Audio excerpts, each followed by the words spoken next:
Everyone, welcome back to the channel let's study together. और आज हम करने वाले हैं एंड टर्म के लिए इंग्लिश 2 का सेट नंबर 1।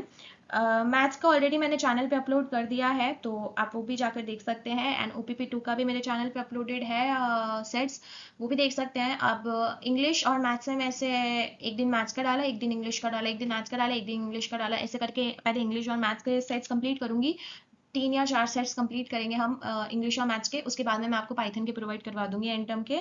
ठीक है, तो पाइथन के लेट ही आएंगे, बट पहले इंग्लिश और मैथ्स के सारे कंप्लीट हो जाएंगे सेट्स, उसके बाद में मैं पाइथन का अपलोड करवा दूंगी। ठीक है, तो अब हम स्टार्ट करते हैं। सो द क्वेश्चन नंबर ये तो क्वेश्चन नंबर 1 नहीं है। इससे पहले हमारे 2 पैसेज वाले क्वेश्चन थे, वो पैसेज बहुत बड़े बड़े थे। इतने बड़े पैसेज लाने से कोई मतलब नहीं है। ठीक है, वो आप पैसेज तो खुद भी सॉल्व कर सकते हो, एंड फिर बहुत ज़्यादा बार बार पीछे जा जाके एक एक क्वेश्चन ऐसे देखना बहुत मुश्किल होता है। इसलिए मैं छोटे वाले जो ये छोटे छोटे क्वेश्चन है वही लेकर आई हूँ। बाद में तो सारे 1-1 मार्क्स के हैं, वो मैं सारे लेकर आती हूँ। बट जो मैं नहीं लेकर आई हूँ वो है पैसेज वाले, तो प्लीज़ पैसेज वाले जाकर भी प्रैक्टिस कर लेना। और अगर तुम्हें पैसेज वाले वो क्वेश्चन नहीं मिले तो मुझे कमेंट्स में या टेलीग्राम पे मैसेज कर देना, मैं वो पीपीटी में अपडेट करवा कर और आपको शेयर करवा दूंगी उसमें। ठीक है, तो अब हम स्टार्ट करते हैं। So the question is read the following email and answer the given sub questions. Okay, from Elisa Walker to Express Edits. Subject यहाँ पे ब्लैंक छोड़ा हुआ है। Okay, I am writing to you formally accept the job offer for the position of digital illustrator at Express Edits. I am genuinely thrilled about the prospect of joining your esteemed team, and I'm eager to make significant contributions, particularly in the area of visual storytelling. Thank you once again for this wonderful opportunity. Warm regards, Elisa Walker, Boston University. Okay, तो first question is what is the purpose of closing line in the email. तो closing line हम क्यों डालते हैं? तो purpose होता है closing line ताकि हम फिनिश कर सके ईमेल को एक प्रोफेशनल वे में। ठीक है, ओके, तो यहाँ पे क्या है, टू ग्रीट द रिसीवर। तो ग्रीट हम फर्स्ट लाइन में करेंगे, ना कि एंड वाली लाइन पे। तो ग्रीट तो बिल्कुल भी नहीं करेंगे। इंट्रोड्यूस द सेंडर, तो इंट्रोड्यूस तो हम ऑफकोर्स ये जो इंट्रोड्यूस ग्रीट करना या कुछ भी ये काम होता है ना, तो हम वो पहली लाइन पे ही कर देते हैं, वो हम लास्ट लाइन तक लेकर नहीं जाते। तो पर्पज हमारा यही होता है कि हम ईमेल को एक प्रोफेशनल वे में एंड कर रहे हैं कि हाँ thank you for the opportunity, like ये भी लिख रही है ना, thank you once again for this wonderful opportunities. तो यहाँ पे ईमेल को professionally and to attach files, तो फाइल को हम एंड में अटैच नहीं करते, फाइल तो फर्स्ट एंड में ही जाएगी, तो ये थोड़ी लिखेंगे I am attaching the file hair. ठीक है, next part is choose the appropriate subject. अब यहाँ पे सब्जेक्ट इसने यहाँ पे ब्लैंक छोड़ा हुआ है, तो यहाँ पे जब मैंने ईमेल पढ़ी तब पता लग गया कि I am writing to you formally accept the job offer. तो जॉब ऑफर को वो एक्सेप्ट कर रही है, तो एक्सेप्टेंस ऑफ जॉब ऑफर हमारा यहाँ पे ऑप्शन करेक्ट हो जाएगा। Next, choose the appropriate salutation from the following, dear sir और ma'am, hey walker, hey ma'am, respected sir. तो ना ही हम हे करते हैं, ना ही रिस्पेक्टेड सर लिखते हैं, हम डायरेक्ट डियर सर या मैम ही लिखते हैं। तो डियर सर और मैम हमारा करेक्ट आंसर हो जाएगा। Okay, next option is next question is select true or false for the following statement. Alisa Walker is accepting the position of marketing specialist. marketing specialist नहीं, ये digital illustrator के position पे accept कर रही है, तो यहाँ पे जो हमारा आंसर हो जाएगा वो false हो जाएगा, क्योंकि वो marketing specialist के उसमें accept नहीं कर रही है। ठीक है, next fill in the blank with the correct option. Who is the sender of the email, send कौन कर रहा है ईमेल? हमारी जो एलिसा वॉकर है वो सेंड कर रही है, तो एलिसा वॉकर हमारी जो आंसर हो जाएगी।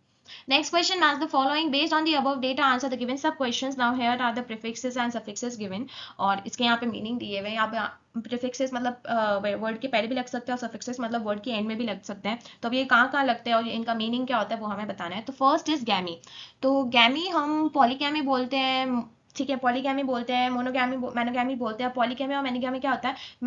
पॉलीगैमी तो मतलब हमने बहुत सारी जो शादियां कर देते हैं ना ऐसे, तो वो एक मैरिज के लिए हम यूज करते हैं कि इसने 3 शादी करी, 4 शादी करी, तो पॉलीगैमी बोलते हैं। मैनीगैमी मतलब हमने एक ही बार उसने शादी करी है, तो हम गैमी जो यूज करते हैं पॉलीगैमी एंड मैनीगैमी वो मैरिज के उसमें यूज करते हैं। ठीक है, तो यहाँ पे जो हमारा 1 का हो जाएगा वो डी हो जाएगा। Next is mega. मेगा मतलब बड़ा, मेगाबाइट गीगाबाइट ऐसे बोलते हैं ना, तो मेगाबाइट हमारा जो होता है वो बड़ा मतलब ज्यादा है, तो मेगा का बिग होता है, तो हमारा बिग हो जाएगा मेगा का। ठीक है, नेक्स्ट आता है हमारा साइड। तो हम बोलते हैं ना सुसाइड, तो सुसाइड मतलब क्या? किलिंग करने वाला, किलिंग का, तो सुसाइड हमारा यहाँ पे किलिंग पे चला जाएगा। अल्ट्रा, अल्ट्रा मतलब एक्सेस में। अल्ट्रा का क्या एग्जाम्पल लोगे? अल्ट्रा का भी कोई एग्जाम्पल याद ही नहीं आ रहा है। एक्सेस में आई am not getting an example, but वो एक्सेस में होता है। अल्ट्रा मतलब ज्यादा, इन एक्सेस ना कि बिग। बिग और एक्सेस में डिफरेंस होता है। बिग मतलब साइज में बड़ा, एक्सेस में मतलब ऐसे क्वांटिटी में बहुत ज्यादा। तो अल्ट्रा मतलब कि क्वांटिटी में वो बहुत ज्यादा है, एक्सेस में है। तो यहाँ पे अल्ट्रा जो हो जाएगा वो हमारा एक्सेस में हो जाएगा। वोर, अब हर्बीवोर, कार्निवोर और हम बोलते हैं ना, तो वो कार्निवोर हर्बीवोर क्या होता है, वो खाने के उस पे बेसिस पे हम उसको डिफ्रेंशिएट कर देते हैं ऐसे। तो वोर हम ऐसे लगा लेते हैं, तो वोर हमारा फीडिंग में यूज होता है, तो वोर हमारा फीडिंग में। तो देखो यहाँ पे मैं अच्छे से लिख देती हूँ। तो हमारा फीडिंग का तो पॉइंट जो जाएगा वो 5 पे जाएगा। इन एक्सेस हमारा अल्ट्रा हो जाएगा, तो ये 4।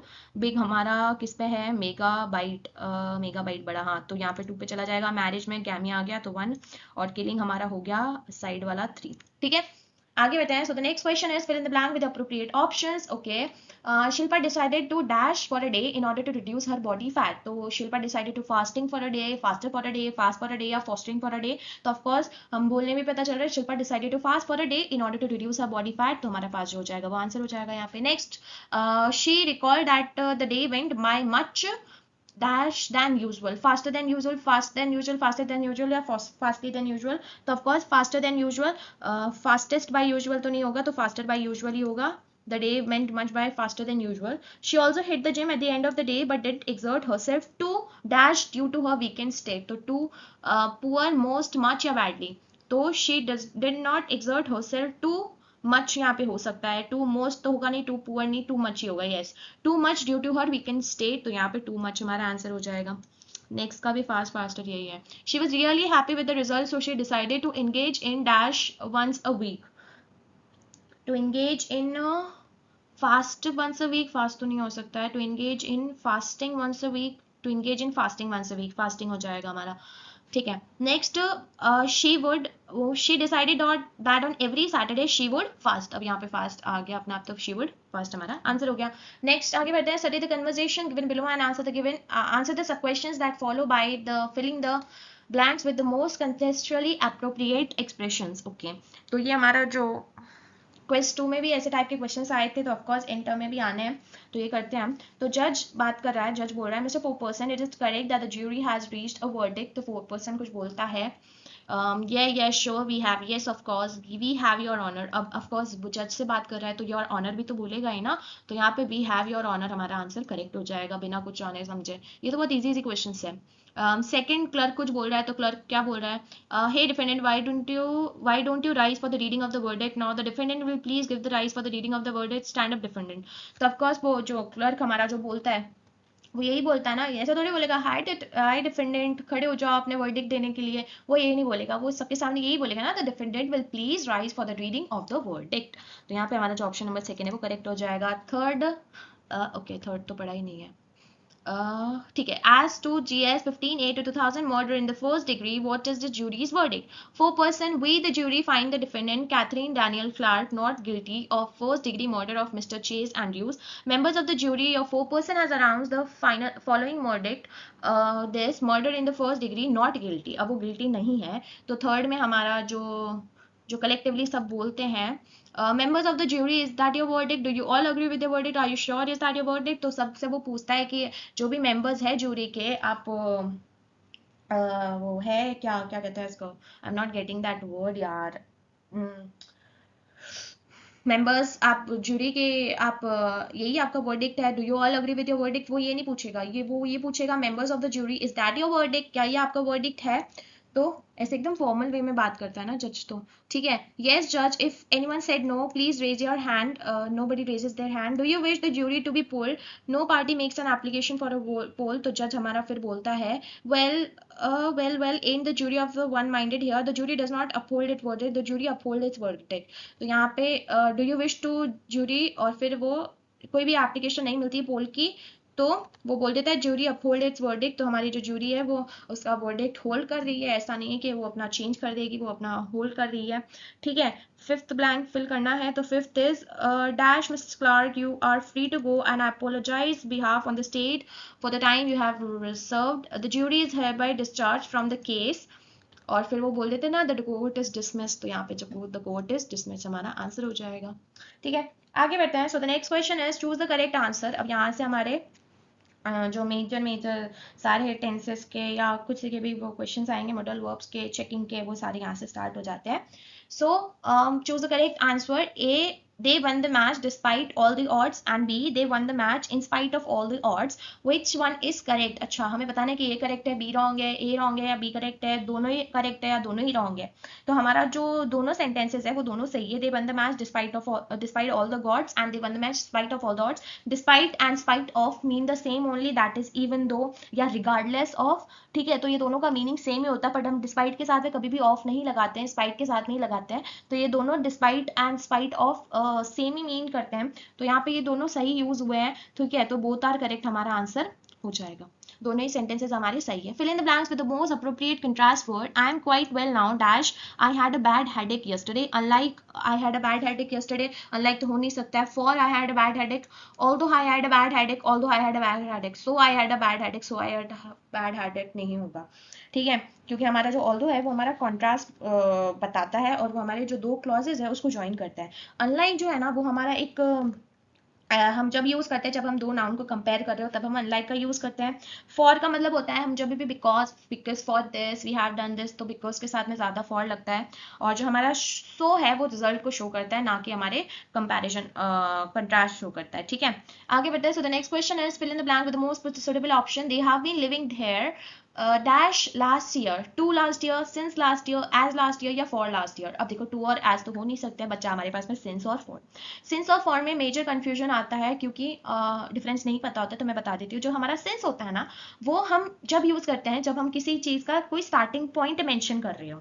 ठीक है, जब हम कोई भी किसी चीज का कोई भी टाइम का स्टार्टिंग पॉइंट उसको बता रहे हो, लाइक लास्ट ईयर, 2010, मंडे, ये सारे हम जब भी आते हैं हम सिंस का यूज करते थे. और जो हमारा फॉर का यूज करते हैं ना वो हम ड्यूरेशन का बताने के लिए कि हाँ हम उसमें ड्यूरेशन भी मेंशन कर रहे हैं, तब हम फॉर का हम यूज कर लेते हैं. तो लाइक 2 इयर्स तो मैं इसका ड्यूरेशन बता रही हूँ, 2 इयर्स, 5 डेज मैं उसका ड्यूरेशन बता रही हूँ. तो यहाँ पे फॉर में हम ड्यूरेशन बता देते हैं और जो हमारा सिंस में उसमें हम स्टार्टिंग पॉइंट बता देते हैं. ठीक है, उसमें हम ड्यूरेशन नहीं बताते, सिर्फ स्टार्टिंग पॉइंट बताते हैं. अब जैसे ड्यूरेशन, अब सिंस में लाइक देखो 2010 मंडे, तो मैं उसमें ड्यूरेशन नहीं बता रही हूँ, सिर्फ मैं जो स्टार्टिंग पॉइंट है उस टाइम का वो बता रही हूँ. बट फॉर में मैं उसको ड्यूरेशन बताती हूँ कि अभी यहाँ पे मेरे को 2 इयर्स हो गए हैं, अभी मैं 5 डेज से रह रही हूँ, एसेट्रा एसेट्रा. तो यहाँ पे they have been living here dash last year, तो लास्ट ईयर वो सिर्फ हमें स्टार्टिंग पॉइंट बता रहा है, ड्यूरेशन नहीं बता रहा है. ड्यूरेशन बताता तो I have been living here dash 1 year, तो अगर 1 ईयर आता तब मैं फॉर लिख देती. बट यहाँ पे लास्ट ईयर है तो मतलब वो ड्यूरेशन नहीं बता रहा है, वो स्टार्टिंग पॉइंट बता रहा है. तो स्टार्टिंग पॉइंट अगर टाइम का बता रहा है तो यहाँ पे हम सिंस का यूज करेंगे, तो हमारा आंसर हो जाएगा सिंस. ठीक है, आगे बताते हैं. Next question is the researcher claim that claimed it as his bona fide work. Here bona fide means authentic, undated, reviewed या plagiarized. तो यहाँ पे जो bona fide work है मतलब जो काम उसने जो किया है वो अथेंटिक है, ना कि वो अनराइटेड है, रिव्यूड है या प्लेजराइज्ड है. अथेंटिक है वो काम जो उसने दिया है.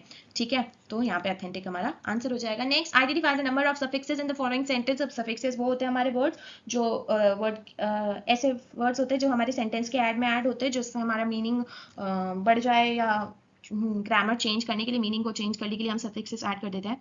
तो यहाँ पे हमें बताना है कि नंबर ऑफ सफिक्सेस कितने हैं. तो नंबर ऑफ सफिक्सेस यहाँ पे निकालते, तो ऑफिशियल में हमारा एक सफिक्स है दैट इज अल, स्टेटमेंट में हमारा एक सफिक्स है that is meant. Okay, that और द में नहीं है. गवर्नमेंट में भी हमारा एक सफिक्स है दैट इज मेंट. इशूड में हमारा सफिक्स है दैट इज ईडी. ठीक है, वॉज ओब्लिकली में एल वाई हमारा एक सफिक्स है. वंडर्ड में ईडी हमारा सफिक्स है. ठीक है, जनरली में एल वाई हमारा सफिक्स है. कंफ्यूजिंग में आई एन जी हमारा एक सफिक्स है. ठीक है, तो टोटल सफिक्सेस काउंट कर लो 1 2 3 4 5 6 7 8. तो टोटल हमारे पास में 8 सफिक्सेस है यहाँ पे इस सेंटेंस में. Next question, he asked me what time the train left. Direct speech of the given sentence is. ठीक है, तो हमें ये बताना है कि इसका अभी हमें वो रिपोर्टेड स्पीच में दिया हुआ है और अभी हम उसको डायरेक्ट स्पीच में चेंज करना है. तो जब भी हमारा रिपोर्टेड स्पीच में दिए रखा होता है आपको पहले उसका टेंस देखना होता है. तो हमारा what time the train left, तो लेफ्ट आ रहा है मतलब ये हमारा पास्ट टेंस में है. तो अब हमें इसको डायरेक्ट स्पीच में चेंज करने के लिए मुझे या तो इसको प्रेजेंट टेंस में बताना पड़ेगा या इसको फ्यूचर टेंस में बताना पड़ेगा. और डायरेक्ट स्पीच में क्या होता है ना, हम इसमें कोटेशन मार्क्स का यूज कर लेते हैं. ठीक है, तो कोटेशन मार्क्स का यूज कर लेते हैं, और सेकंड हम उसको प्रेजेंट या फ्यूचर फॉर्म में लेकर चले जाते हैं। तो व्हेन द ट्रेन लेफ्ट, तो वापस ये तो उसमें ही आ रहा है लेफ्ट लेफ्ट, वापस से वो हमारा पास्ट टेंस ही चल रहा है, तो पास्ट टेंस तो ऑलरेडी है, तो डायरेक्ट स्पीच में ले जाने के लिए आपको सा पास्ट टेंस नहीं चाहिए। When does the train leave, when does the train leave भी, ये भी करेक्ट टाइम सेंटेंस नहीं है। What time does the train leave, he asked me, what time does the train leave, he asked me, ये हमारा sentence बिल्कुल correct हो जाएगा। अब देखो मुझे कैसे पता कि पास्ट टेंस हमारा प्रेजेंट में या फ्यूचर में हो जाता है, तो देखो या तो तुम डायरेक्ट और इनडायरेक्ट स्पीच की जो वीडियो है वो कंचन केसरी की, वो यूट्यूब पे जाकर देख लेना। और अगर ऐसा नहीं है तो मैं क्या करूंगी ना, मैं टेलीग्राम चैनल पे वो शेयर कर दूंगी शीट, जिसमें कौन सा टेंस कब चेंज होता है, क्या चेंज होता है, तो वो सब तुम्हें पता चल जाएगा, ठीक है। और इसमें अभी रिपोर्टेड स्पीच वाले क्वेश्चन में मैं तुम्हें कुछ कुछ ट्रिक्स भी बता दूंगी कि हाँ ये वाला टेंस इसमें चेंज होता है, ये वाला टेंस उसमें, और बाकी भी मैं आपको टेलीग्राम चैनल पे शेयर कर दूंगी, ठीक है। तो नेक्स्ट क्वेश्चन में हमने उसने हमें डायरेक्ट स्पीच दे दिया है, उसने बोला है इसको रिपोर्टेड स्पीच में कन्वर्ट करो। तो जब भी हमें रिपोर्टेड स्पीच में कन्वर्ट करना होता है डायरेक्ट स्पीच को, तो हम पहले काम जो करते हैं वो करते हैं, उसके जो कोटेशन मार्क्स है उसको रिमूव कर देते हैं। कोटेशन मार्क्स को रिमूव करने के बाद में हम उसका क्वेश्चन फॉर्म जो होता है, क्योंकि हमेशा डायरेक्ट स्पीच आप क्वेश्चन फॉर्म में देखोगे, उसको हम स्टेटमेंट के फॉर्म में कन्वर्ट करेंगे, ठीक है। तो दो काम अभी हमने करे, क्या, पहला तो कोटेशन मार्क्स रिमूव करो, और सेकेंड उसका जो क्वेश्चन फॉर्म है उसको स्टेटमेंट फॉर्म में चेंज करो। वो करने के बाद में आप उसका टेंस चेंज करोगे। अब यहाँ पे whom did you see, ये हमारा किस टेंस में, ये हमारा पास्ट टेंस में, ठीक है। तो पास्ट टेंस में है, तो पास्ट टेंस हमारा जाएगा पास्ट परफेक्ट में, ठीक है। तो मैं आपको देखो यहाँ पे लिख देती हूँ, जो भी हमारा टेंस होता है, आपको टेंस पहले पता होना चाहिए क्या होते हैं। तो हमारा जो प्रेजेंट टेंस का अगर सेंटेंस होगा डायरेक्ट स्पीच में, जब हम उसको रिपोर्टेड स्पीच में चेंज करेंगे तो वो हमारा हो जाएगा किस में, पास्ट टेंस में, ठीक है। जो हमारा पास्ट टेंस में सेंटेंस होगा डायरेक्ट स्पीच में, तब जब हम रिपोर्टेड स्पीच में उसको जब चेंज करेंगे वो हमारा हो जाएगा पास्ट परफेक्ट में। तो हमारा जो पास्ट टेंस है वो पास्ट परफेक्ट में चला जाता है, ठीक है। जो पास्ट परफेक्ट टेंस में वो कन्वर्ट हो जाता है रिपोर्टेड स्पीच में, जब डायरेक्ट स्पीच से हम रिपोर्टेड में जाते हैं तो वो पास्ट परफेक्ट में चला जाता है, ठीक है। हमारा जो फ्यूचर टेंस है, तो फ्यूचर टेंस उसमें रिपोर्टेड स्पीच में जब हम उसे भेजते हैं तो उसका टेंस तो चेंज नहीं होता, बस उसमें हमारा वुड, शुड, कुड ये सब हम लगा देते हैं। तो फ्यूचर में कहाँ गया, पेन ही नहीं मिल रहा है यार, ये रहा, ठीक है। तो हमारा जब हम फ्यूचर में जाते हैं तब हम उसको कुड, शुड, शुड, कुड, या फिर माइट, और इसमें चेंज कर देते हैं। वुड तो लिखा ही नहीं मैंने, वुड में भी चेंज हो जाता है, ठीक है। तो वुड में हो जाता है। तो फ्यूचर टेंस में हम इसमें चले जाते हैं, फ्यूचर टेंस हमारा रिपोर्टेड स्पीच में वुड, शुड, कुड में चेंज हो जाता है जैसे भी। और जो हमारा परफेक्ट टेंस होता है, कोई भी परफेक्ट टेंस आया हो, ठीक है, जो हमारा जो परफेक्ट टेंस होता है उसमें कोई भी चेंज नहीं आता, किसी का भी परफेक्ट टेंस हो, फ्यूचर हो, प्रेजेंट हो, पास्ट हो, सबका जो परफेक्ट टेंस है वो सेम ही रहता है, अनचेंज्ड ही रहता है रिपोर्टेड स्पीच में, तो नो चेंज, ठीक है। तो इसमें हमारे पास में कोई भी चेंज नहीं आता है। तो whom did you see, ये हमारा जो टेंस है वो पास्ट सिंपल में है। अब पास्ट सिंपल है मतलब पास्ट में से वो किस में जाएगा, पास्ट परफेक्ट में जाएगा। तो इसको पास्ट परफेक्ट में चेंज करने के लिए, Prerna asked me whom I had seen, तो whom did you see, Prerna asked me, तो Prerna asked me whom I had seen, यहाँ पे जो ऑप्शन है वो करेक्ट हो जाएगा। और वैसे मैं आपको ये टेंस का ये जो चार्ट है ना वो मैं ग्रुप में शेयर कर दूंगी, टेलीग्राम ग्रुप पे, ठीक है, ताकि सारे टेंसेस का मैं आपको शेयर कर दूंगी। जो दूसरे टेंसेस भी होते हैं ना कंटिन्यूअस वाले और वो वाले, वो सब मैं आपको शेयर कर दूंगी ग्रुप में, तो वेट करना, वहां पे आपको मिल जाएगा, ठीक है। Next, were there dash students in the class, were there too many students in the class, तो were there too many students in the class, ये भी करेक्ट है। Next option, many there, were there many students in the class, तो many भी correct है। There were there much students, तो यहाँ much तो यूज नहीं होगा, तो यहाँ पे टू मैनी और मैनी है, तो बोथ तो टू मैनी एंड मैनी हमारा बोलने में सही आ रहा है, और सेंटेंस भी ग्रामेटिकली करेक्ट बन रहा है, तो हमारा आंसर जो जाएगा वो जाएगा both too many and many, ठीक है। Next question, do we have a dash bread to make sandwiches for everyone, तो do we have many bread, do we have much bread, या do we have enough bread, तो do we have much bread तो नहीं होगा, do we have enough bread, क्यों, वो पूछ रही है कि क्या हमारे पास में इतनी इनफ ब्रेड्स है तो कि हम सैंडविच बना पाए सबके लिए, तो यहाँ पे जो हमारा इनफ हो जाएगा वो आंसर हो जाएगा, इनफ हमारा आंसर हो जाएगा, ठीक है। आगे बढ़ते हैं। So the next question is, Ferrari one the championship last year, the passive form will be, अब एक्टिव एंड पैसिव फॉर्म आ गया, डिटेल में पढ़ना है तो मैंने आपको क्विज 1 में आई थिंक मैंने पढ़ाया था ये डिटेल में आपको अच्छे से। हमारा जो एक्टिव वर्ड्स होता है ना वो हमारा सब्जेक्ट, वर्ब और ऑब्जेक्ट होता है, बट जब हम उसको पैसिव फॉर्म में चेंज करते हैं ना तब हमारा वो बन जाते हैं object, verb and the past participle then the subject, ठीक है। मैं यहाँ पे लिख देती हूँ कि जो हमारा एक्टिव फॉर्म में, एक सेकंड यार यहाँ पे बहुत साउंड्स है, ओके गया सॉन्ग। तो यहाँ पे जो हमारा एक्टिव वॉइस में जब हमारा कोई भी सेंटेंस हमें दे रखा होता है एक्टिव वॉइस में, तो वो होता है हमारा subject plus verb plus object की फॉर्म में। बट जब हम उसे पैसिव फॉर्म में चेंज करते हैं, ठीक है, तो जब वो पैसिव वॉइस में चेंज हो जाता है तो जो हमारा सेंटेंस का स्ट्रक्चर बन जाता है वो हो जाता है ऑब्जेक्ट प्लस वर्ब।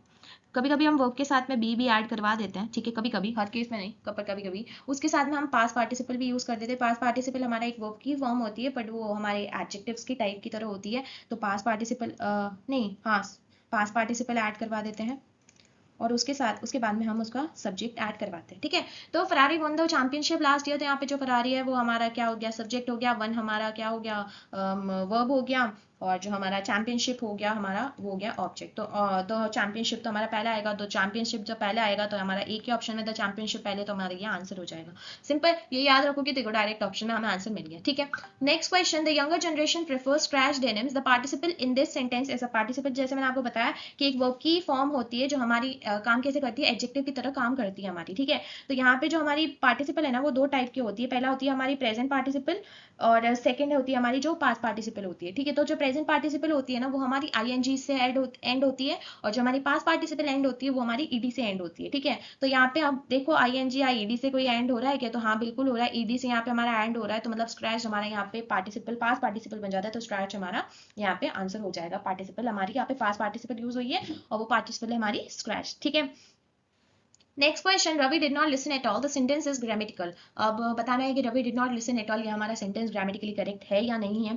तो इसमें पहले आप जो काम करेंगे ना वो टेंस का चेकिंग करेंगे, ठीक है। तो यहाँ पे हमारा डिड नॉट के साथ में जब भी हम डिड नॉट या डिडंट लगाते हैं उसके साथ में हमको हमेशा उसके बाद में हमें वर्ब की बेस फॉर्म यूज करनी है, ना कि उसका पास्ट फॉर्म। हमेशा वर्ब की क्या यूज होगी, हमारी बेस फॉर्म यूज होगी डिड नॉट या डिडंट के साथ में। तो यहाँ पे मैं देख रही हूँ कि डिड नॉट लिसन, तो यहाँ पे हमारी जो लिसन है वो बेस फॉर्म ही यूज हुई है, ना कि उसका पास्ट फॉर्म यूज हुआ है। तो हमारा ये सेंटेंस जो है वो बिल्कुल ग्रामेटिकली करेक्ट है, क्योंकि हमारे साथ इसके जो डिड नॉट या डिडंट के साथ में है वो हमारी बेस फॉर्म ही यूज हुई है वर्ब की, ठीक है। आगे बढ़ते हैं। So the next question is, they would not have missed the train if they had left early from home. This is a zero conditional sentence, first conditional sentence, second conditional या third conditional. तो पहले मैं आपको conditionals के बारे में पढ़ा देती हूँ। तो हमारे सेंटेंसेस के जो टाइप होते हैं वो चार कंडीशनल्स में हो जाते हैं, zero conditional, first conditional, second conditional and third conditional. तो जो हमारा जीरो कंडीशनल हम कब यूज लेते हैं सेंटेंस का, तो जीरो कंडीशनल हम जब यूज लेते हैं जब हम कोई फैक्ट्स बता रहे हो या हम कोई रूल डिफाइन कर रहे हो, ठीक है। तो यहाँ पे मैं पेपर एक्स्ट्रा उसमें जाकर लिखते हैं, ठीक है। तो हमारे पास में जीरो कंडीशनल जो होता है we use it for rules या फैक्ट्स। कोई भी मैं फैक्ट स्टेट कर रही हूँ या मैं कोई रूल्स बता रही हूँ और इसका जो मेजर हम फॉर्म देख के करते हैं ना, तो वो हो जाता है हमारा इफ के साथ में प्रेजेंट टेंस हमारा जुड़ा हुआ होगा, तो इफ प्लस प्रेजेंट टेंस, ठीक है। तो इफ प्लस प्रेजेंट टेंस में हमारा जीरो कंडीशनल होता है, कंडीशनल्स। फिर आता है हमारे पास में फर्स्ट कंडीशनल।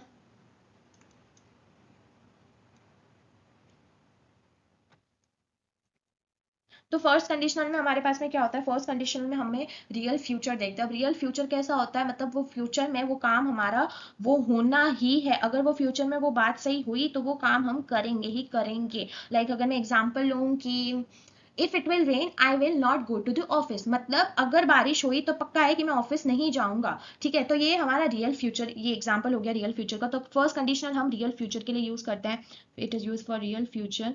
और इसका जो सेंटेंस का जो स्ट्रक्चर रहता है इसके साथ में हम इफ के साथ में प्रेजेंट टेंस में हम वर्ब डाल देते हैं या विल के साथ में भी ऐड करा सकते हैं। तो इसका भी सेम ही रहता है, इफ के साथ में प्रेजेंट टेंस, और इसका एक और रह सकता है दैट इज हम वर्ब के साथ में विल ऐड करवा रहे हैं, वर्ब के साथ में हम विल ऐड करवा रहे हैं। इन दोनों में से अगर कोई भी आपको इस फॉर्म में मिले कि हमारा इफ के साथ में प्रेजेंट टेंस है या वर्ब के साथ में विल है, तो वो आप फर्स्ट कंडीशनल उसे कह सकते हैं। जो हमारा सेकेंड कंडीशनल आता है, तो हम सेकेंड कंडीशनल जब यूज करते हैं जब हम कहते हैं कि हमारा कोई भी प्रेजेंट या फ्यूचर है वो अनरियल है, वो रियल नहीं है, ठीक है। कोई भी अगर मैं बात कह रही हूँ या फ्यूचर के बारे में कह रही हूँ वो अनरियल है, वो रियल हो ही नहीं सकता है, तो वैसे में हम सेकेंड कंडीशनल का यूज करते हैं, ठीक है। तो अनरियल प्रेजेंट। अब इसका एग्जांपल मुझे यार क्या हो गया, बंद होगी screen, I am so sorry. चला गया, कोई बात नहीं, मैं सेकंड कंडीशनल का यहाँ से लिख देती हूँ। फर्स्ट और जीरो कंडीशनल का थोड़ा वीडियो को बैक करके और स्क्रीनशॉट ले लेना। तो सेकंड कंडीशन का अभी तो मेरे को कंडीशनल का एग्जांपल को याद नहीं आ रहा है। अनरियल प्रेजेंट या फ्यूचर, जो काम मतलब हुआ ही नहीं है हमारा प्रेजेंट में, ठीक है, वो कोई ऐसा कोई सेंटेंस हमने दे दिया जो काम हमारा प्रेजेंट में हुआ ही नहीं है और वो अनरियल है, वो रियल नहीं है। रियल में तो हम ये यूज करते हैं ना, रियल वाला रियल फ्यूचर तो हमारा जब होता है कि जब हमारा वो फर्स्ट कंडीशनल में होता है तो हम रियल फ्यूचर डाल देते हैं। बट अनरियल प्रेजेंट या फ्यूचर में जो काम हमारा रियल में हमने किया ही नहीं हो वो सेकंड कंडीशनल में हम डाल देते हैं। तो अनरियल प्रेजेंट या फ्यूचर, ठीक है। तो इसका जो फॉर्म हमारे पास में बनती है ना, तो वो बन जाती है, या तो आप इफ के साथ में पास्ट टेंस ऐड कर देते हैं, हमारा इफ के साथ में पास्ट टेंस ऐड हो जाता है, या इसका एक और आप पहचान सकते हो कि हमारा जो वुड के साथ में है वो वर्ब आ जाती है। वुड के साथ में हम वर्ब के साथ में हम वुड डाल देते हैं, वर्ब के साथ में हम इसमें वुड डाल देते हैं, ठीक है। तो ये हमारा सेकंड कंडीशनल होता है। थर्ड कंडीशनल हमारा वो होता है जिसमें हमारा अनरियल पास्ट होता है, कि वो पास्ट में हमने काम किया ही नहीं है और फिर भी हमने लिख दिया तो वो अनरियल है। तो अनरियल पास्ट, कि वो रियल में नहीं हुआ है ऐसा, अनरियल पास्ट। और इसका जो फॉर्म होता है वो होता है हमारे पास में इफ के साथ में हम पास्ट परफेक्ट टेंस लगाते हैं, या तो, और नहीं तो हमारे पास में वुड हैव के साथ में पास्ट पार्टिसिपल ऐड हो जाता है, ठीक है। तो हमारा क्वेश्चन कहाँ गया, ये रहा। They would not have miss the train if they had left early from home. तो उन्होंने ट्रेन मिस नहीं करी है, ठीक है। They would not have miss the train if they had left early from the home, ये तो हमारा पास्ट अनरियल हो गया, कि उन्होंने तो मतलब रियलिटी में थोड़ी हुआ है कि उनकी ट्रेन मिस हो गई। ये तो कह रहा है they would not have miss the train if they had left early from home. तो ये जो हमारा जो सेंटेंस है वो थर्ड कंडीशन में हो जाएगा, क्योंकि उसकी सच में ट्रेन मिस नहीं हुई है। They would not have miss the train, ठीक है, उनकी ट्रेन सच में मिस नहीं हुई है if they had left early from the home. तो ये हमारा पास्ट अनरियल। तो ये देखो ऐसे एग्जांपल्स आ जाते हैं हमारे पास्ट अनरियल। पास्ट अनरियल का ऐसा तो प्रेजेंट और फ्यूचर में भी ऐसा ही टाइप का कुछ आता होगा, बस उसमें हैड और हैड की जगह हैव और ये ऐसे लग जाते हैं। तो यहाँ हमारा जो आंसर हो जाएगा वो हो जाएगा थर्ड कंडीशनल। तो ये आपको याद रखने हैं कि किस फॉर्म में हमारे कंडीशनल्स के वो होते हैं, ठीक है। Next question. Allegedly, Liu and Ken conspired to act as agents for the PRC government. The sentence adverb in the given sentence serves as the function of. तो यहाँ में जो हमारा allegedly है ना, allegedly, यहाँ पे जो हमारा allegedly है,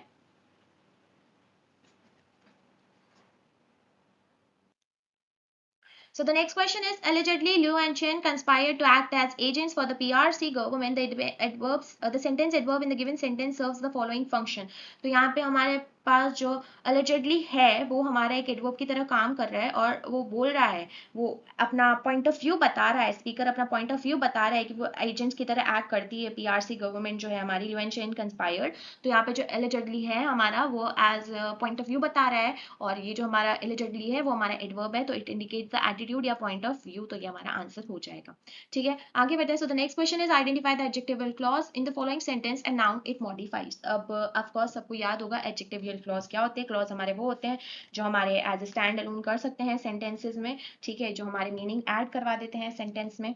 और सॉरी, क्लॉज के तो दो टाइप, इंडेफिनिट और डेफिनेट में। तो मैंने डेफिनेट क्लॉज का आपको डेफिनेशन दे दी, पर जब भी हम एडजेक्टिवल क्लॉज यूज करते हैं तो उसमें हमारे ऑफ कोर्स जो क्लॉज यूज होते हैं वो डेफिनेट वाले क्लॉज यूज होते हैं जिसमें वो एज स्टैंड अलोन कर सकते हैं हमारे सेंटेंस में, ठीक है। तो यहाँ से आपको एडजेक्टिवल क्लॉज ये वाले सेंटेंसेस के क्वेश्चंस मैंने इतनी बार आपको मतलब सेट 2 में कराए थे या सेट वन में भी हमने करे हुए और सेट 2 में भी इस टाइप के क्वेश्चंस करे हुए, तो अब ये मैं आपको नहीं वापस करवाऊंगी। इसका आंसर आपको मुझे कमेंट्स में बताना है कि कौन सा वो नाउन है जिसको वो मॉडिफाई कर रहा है और एडजेक्टिवल क्लॉज क्या है उस सेंटेंस में, ठीक है। तो ये आपका होमवर्क है और इसका आंसर प्लीज मुझे कमेंट्स में बता देना, ठीक है। Next question, Pooja met a guy that I had been to school with the relative pronoun here is. अब आपको रिलेटिव प्रोनाउन मैंने बताया है वो ऐसे प्रोनाउंस होते हैं जो हमारे दो क्लॉजेस को ज्वाइन करते हैं नाउन से, ठीक है। जो तो कॉमन जो रिलेटिव प्रोनाउंस है ना वो हो जाते हैं हमारे विच, हु, हुम, हुज, दैट। तो ये हमारे सारे रिलेटिव प्रोनाउंस की कुछ कुछ एग्जांपल्स है। तो यहाँ पे देखो मेरे को ना तो विच मिल रहा है, ना हु मिला है, ना हु मिला है, ना हुड मिला है, हु मिला है। यहाँ पे मुझे जो मिला है वो दैट मिला है, तो दैट हमारा एक रिलेटिव प्रोनाउन होता है, तो दैट हमारे यहाँ पे आंसर हो जाएगा, simple. Next question is youth is wasted on the young is an example of an oxymoron. तो ऑक्सीमोरन हमारी फिगर ऑफ स्पीच ऐसी स्पीच होती है जिसमें हमारा जो दो वर्ड्स यूज होते हैं ना वो एक दूसरे के अपोजिट में होते हैं, पर यहाँ पे youth and young they are not opposite to each other, तो this is not an example of an oxymoron. तो यहाँ पे जो आंसर हो जाएगा वो फॉल्स हो जाएगा। अब सारी फिगर्स ऑफ स्पीच अच्छे से ना मतलब रिवाइज कर लेना, आएंगे एक दो क्वेश्चन, एक क्वेश्चन तो ऑफकोर्स यहाँ पे दिखा है तो बाद में भी आएंगे, तो अच्छे से रिवाइज कर लेना फिगर्स ऑफ स्पीच सारी, मैं आपको ग्रुप में प्रोवाइड करवा दूंगी सारी फिगर्स ऑफ स्पीच भी along with the tense change वाला जो है, ठीक है। Next question is identify the attributive adjective और adjectives in the given sentence. अब एट्रीब्यूटिव एडजेक्टिव्स कौन से होते हैं? ऐसे एडजेक्टिव्स जो हमारे नाउन से पहले लग जाते हैं वो होते हैं हमारे एट्रीब्यूटिव एडजेक्टिव्स, ठीक है। इसमें हमने प्रेडिकेटिव भी पढ़ा था, तो प्रेडिकेटिव हमारे लिंकिंग वर्ब के बाद में लगता है, हमारा जो इंडिकेटिव होता है वो हमारा वर्ब के बाद में लगता है, ठीक है। तो एट्रीब्यूटिव हमारा जो नाउन से पहले लग जाए, तो सम रेप्यूटेबल साइंटिस्ट, तो रेप्यूटेबल साइंटिस्ट, साइंटिस्ट हमारा यहाँ पे क्या है? नाउन है, तो नाउन से पहले हमारा रेप्यूटेबल लगा हुआ है, तो रेप्यूटेबल हमारा एडजेक्टिव पहला एट्रीब्यूटिव ये हो गया। Even today, they are not wholly satisfied with the notion that the song of the birds is strictly and solely a territorial claim. तो हमारा जो यहाँ पे claim है वो भी एक noun है, तो यहाँ पे जो territorial हो गया वो भी हमारा attributive adjective, तो reputable and territorial both are the adjective attributive adjectives, ठीक है। Next question, the I will give you the bedroom next to the sitting room. This sentence is in future perfect continuous, future indefinite या simple present. तो आपको of course अब tense के rules याद होने चाहिए इसमें। देखो tense के rules आपके सिर्फ tense वाले question में काम नहीं आएंगे, आपके क्या कहते हैं जो डायरेक्ट और इनडायरेक्ट स्पीच है एक्टिव एंड पैसिव फॉर्म में उसमें भी कभी कभी काम आ जाता है, और डायरेक्ट और इनडायरेक्ट स्पीच तो पूरा ही आपका टेंस पे ही चलता है। तो आपको टेंस के रूल्स अच्छे से याद होने चाहिए ना, मैंने ऑलरेडी आपको सेट 1 में आपको टेंस के रूल्स अच्छे से पढ़ाए हुए हैं, ठीक है। सारे टेंस के रूल्स मैंने आपको वहां पे लिखकर भेजे थे। तो this sentence is in I will give you the bedroom next to the sitting room. तो ये जो हमारा सेंटेंस है वो एक सिंपल फ्यूचर टेंस है, तो सिंपल फ्यूचर टेंस है, तो जो हमारा सिंपल तो यहाँ दिया हुआ नहीं, तो ये हमारा फ्यूचर इंडेफिनिट टेंस में आपको इसमें सेंटेंस का स्ट्रक्चर देख के पता लगाना होगा, ठीक है। तो ये हमारा फ्यूचर इंडेफिनिट टेंस का है, ठीक है। तो आपको मैं, अगर आप लोगों के पास में टेंस की रूल्स नहीं है, आप मुझे मैसेज कर देना, तो मैं आपको टेलीग्राम पे वो भी शेयर कर दूंगी। तो 3 चीज़ें अभी मेरे पास टेलीग्राम पे शेयर करने की है। फर्स्ट तो कि हमारा कौन सा टेंस किस टेंस में चेंज होता है वो, सेकंड मैंने आपको भेजना था फिगर ऑफ स्पीचेस, थर्ड ये हो गया हमारा टेंसेस का, ठीक है। तो अब आप बोलोगे तुम्हें कैसे पता चला ये फ्यूचर इंडेफिनिट में, तो विल गिव यू, तो विल गिव यू मतलब फ्यूचर में एक्शन जो हमारे फ्यूचर में होना है, ठीक है, उसमें। और इसके साथ में ना तो हमारा हैज जुड़ा है और ना ही हमारे वर्ब के साथ में आईएनजी जुड़ी है, तो ये कंटिन्यूअस और परफेक्ट भी नहीं हो सकता है। सिर्फ एक simple I will give you the bedroom, तो मतलब फ्यूचर में वो काम होने वाला है आई विल, तो इसलिए वो हमारा फ्यूचर इंडेफिनिट हो गया, ना कि फ्यूचर परफेक्ट और परफेक्ट कंटिन्यूअस, ठीक है। Next question, choose the correct modal verb to fill in the blank. Dash you mind if I stayed back after the class for remedial classes. तो could you mind या would you mind, तो could you mind तो कभी भी हम बोलते ही नहीं है, सेंटेंस ग्रामेटिकली इनकरेक्ट हो जाता है। तो would you mind if I stayed back after the class for remedial, तो यहाँ पे जो आंसर हो जाएगा वो हो जाएगा हमारा would, ठीक है। So with this we have completed our set number 1 for English 2 and I hope आपको सब चीज़ें अच्छे से समझ में आई होगी। ऐसी कोई भी चीज़ है जो आपको समझ में नहीं आई है या आपको जो भी चीज़ें आपको मेरे से चाहिए, तो प्लीज़ आप मुझे कमेंट्स में बता देना। कोई भी क्वेश्चन में डाउट हो तो वो आप मुझे बता सकते हैं, ठीक है। अब आपके पास में कल आपको मिलेगी मैथ्स 2 के सेट नंबर 2 की वीडियो, तो stay tuned for that and bye.